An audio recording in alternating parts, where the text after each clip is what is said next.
Hello everybody, this is Bibble, and today we're playing Tainted Grail Fall of Avalon.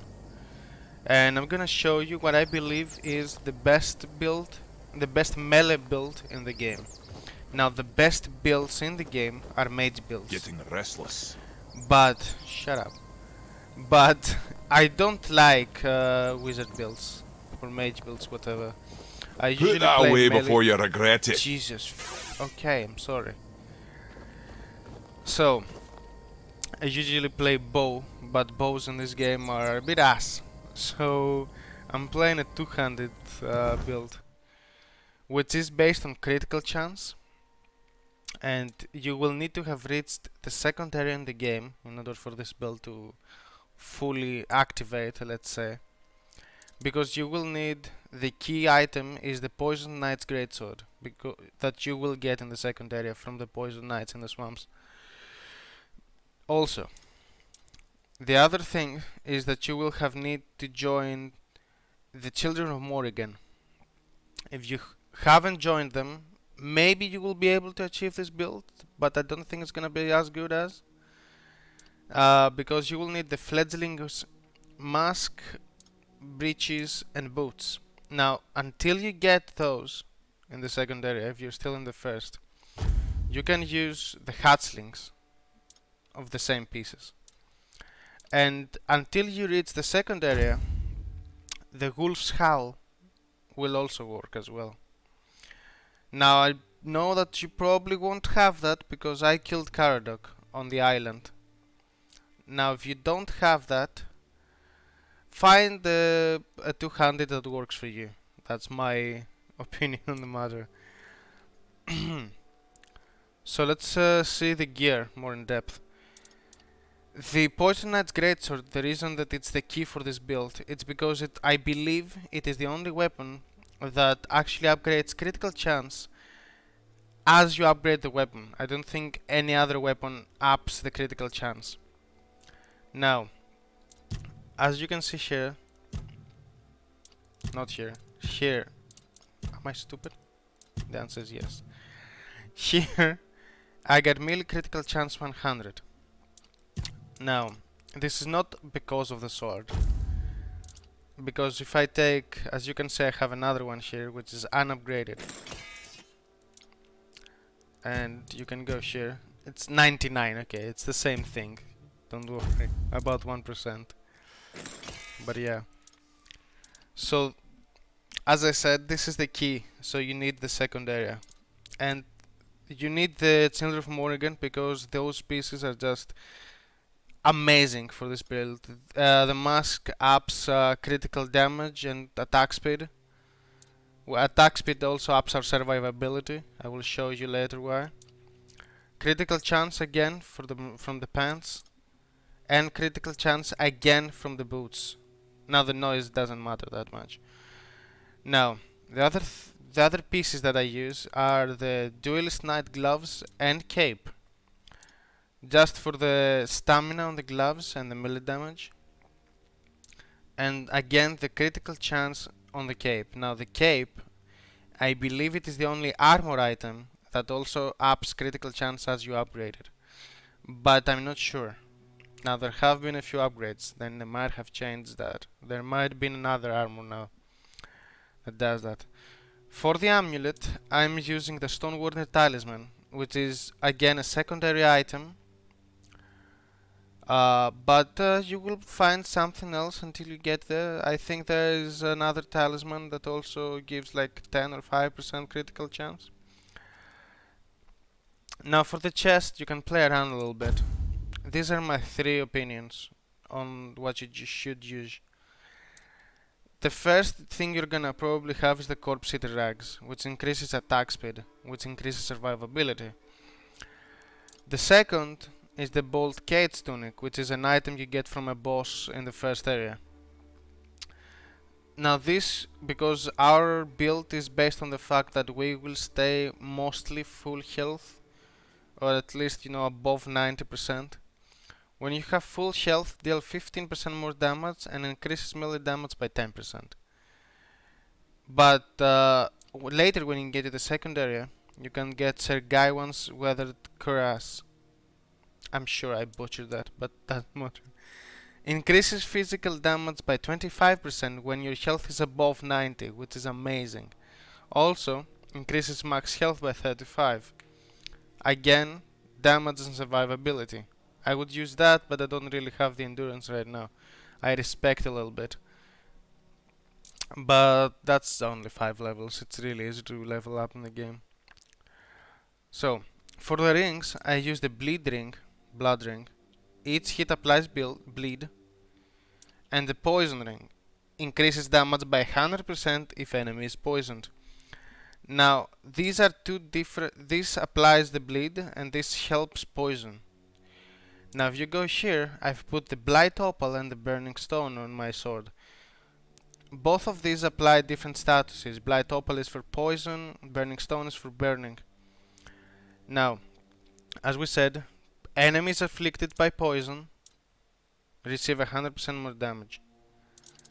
And the burning is a third effect, third status anyway. So, if we go to character, you will see in the attributes, those are my attributes. But you don't have to follow those attributes. Mainly sink into perception, and then whatever you need for those pieces to work. I don't remember what they need to work, but when you have them, it will tell you underneath, like it says here for mine, because I haven't really gotten the endurance for it. It will say what you need. So go off of that, you can use the items needed, and you apply your attributes here. Any rest of the attributes, sink into perception. It will just... Perception is pretty much what affects the critical chance. Now after that, we go to the King's Soul. Now I believe that most of you will probably be in the first or second area of the game. So, the first point you will ever get for this tree, you put here. Dealing damage has a small chance to create weird essence, which can be collected to regenerate a portion of King's Soul. Now this will allow you to regenerate King's Soul without going to a campfire and paying for it, just by fighting. Second point, you sink here. If King's Soul is fully charged, automatically use it when you should receive lethal damage.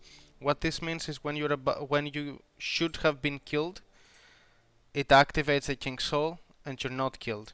Now when you reach the second area of the game, I didn't put any points here because I didn't like that, but you can put whatever you want here if something tickles you. Now I've put something here.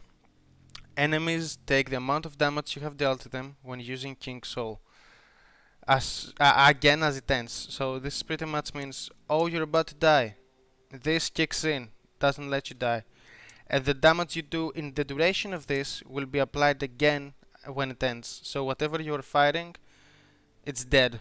I swear. There's nothing that can withstand that amount of damage. So this is the build that I also used to kill the wyrdknight, and it was a piece of cake. It was very easy. So let's go to the skill trees. Main skill tree you want to start putting your points in first is perception. You go here and you just apply whatever you see here. This you don't need due to the bleed ring. Obviously here and here, this is what you need first. Here it will affect your critical. Those two are for critical chance. This is what allows us to pretty much hit almost constantly, because again we have critical hits. Every single one of our hits is a critical hit, so every hit has a 40% chance to fully restore your stamina. Trust me, you will never run out of stamina as soon as you hit your shots. Here, every time you land a critical hit, you gain 30 damage reduction against the next hit you suffer. So again, all of our hits are critical hits. So this is pretty much a 30% damage reduction against you during the fight. And this is what keeps us alive. Bloodthirst. Critical hits heal you for 4% of the damage dealt. Again, every single hit is a critical hit, so every hit heals us. This is just yeah, a movement build for the fight. It increases your movement speed for when critical hits are applied. Now you can go. The reason I talked about the poison, burning, and the bleed here is because now I haven't used it in this one yet. I'm sorry. But if you go to practicality and you go to statuses, you will see that if an enemy has an active status on them, they take 10% more damage. So that's a 10% more damage right there. Debuffs deal 25% more damage. So all those 3 different debuffs will damage the enemy for even more. Also, this deal 15% more damage to enemies when with 2 or more debuffs. So we have 3 debuffs right now. So this is again more damage on the enemy. If an enemy has a negative status applying another one's, well, I mean, yeah, I don't think that's necessary, but yeah, whatever you are fighting is gonna be dead in a few hits. But if you feel like it, go for it. Now, most of you won't probably have this. It's a bit hidden, but that's what I'm using here. Pretty much critical hits grant lament stacks. Every hit is a critical hit again. So, and these are my points. Now I'm not gonna go into in depth for the in the red death tree because it doesn't really affect the build too much. Now let's go to again practicality here. I've put some points to the armor here. You can put as much as you want, but my main thing I want to get is this. Deal additional 60% of your armor's damage when attacking with melee. So yeah, again, way more damage. Some points to the healing tree. I mostly wanted this. It's not like you will ever need it, but I'm guessing in a boss that maybe jumps away from you or an enemy and you manage to not get hits, maybe you will slow down your healing, maybe you have to use some food or potions. That's the only reason this is there. No. Spirituality, there's nothing in it. Dexterity, of course, dexterity, this. Attack speed because it allows for faster and more hits, and attack speed again for consecutive hits. Now whatever else you like, you can put ferocity here, reduce damage. I mean, nah, that's not very good. Don't use that. Endurance, nothing, but you can use. I would suggest going to stamina and wait. Let me see, where was it? Was it here? Huh.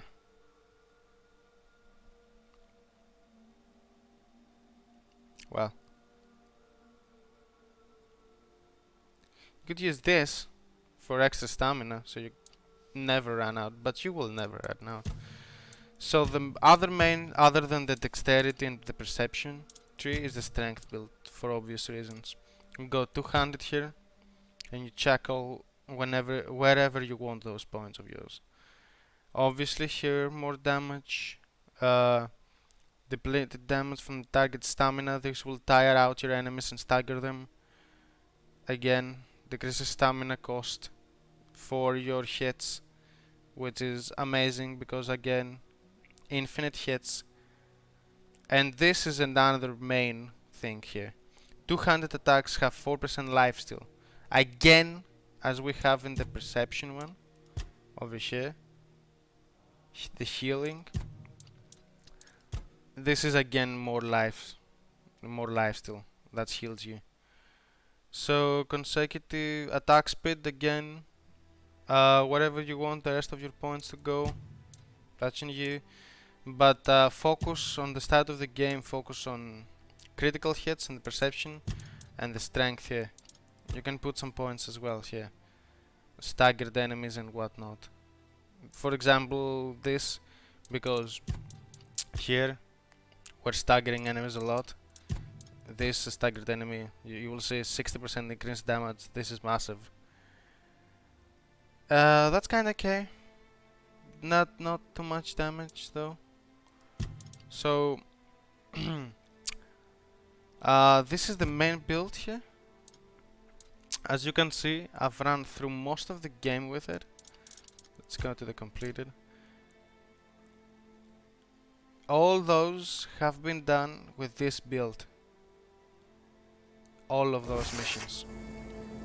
So I'm gonna make a cut here, and I'm gonna show to you how strong this is by killing a bunch of weird spawns. Well, it appears that the wyrdknight has respawned, which I didn't know that was a thing, so this is a perfect chance for me to showcase this. Let's go. As you can see, stamina is not dropping. She's already staggered. A blip is applying on top. Poison too. She's staggered again. Guys, this is easy. And she's staggered again. This is so silly. I didn't hear this guy respawn. Now, I almost died there as you saw, but my King's Soul kicked in, he's dead. My King's Soul kicked in. 11 immaculate items, wow. Okay. So, my King's Soul kicked in, and he got even more damage from this. And yeah, that was the weird. I didn't think this guy respawned. Huh? It's interesting. Maybe an update changed. Wow. So I was going to use this to kill a bunch of weird spawns, but I don't think this is needed. As you saw, I just easily took down the wyrdknight. Like, that was very easy. Took like a minute, maybe less. So this was the build. Thank you for oh, there's some weird spawns here. Let's see.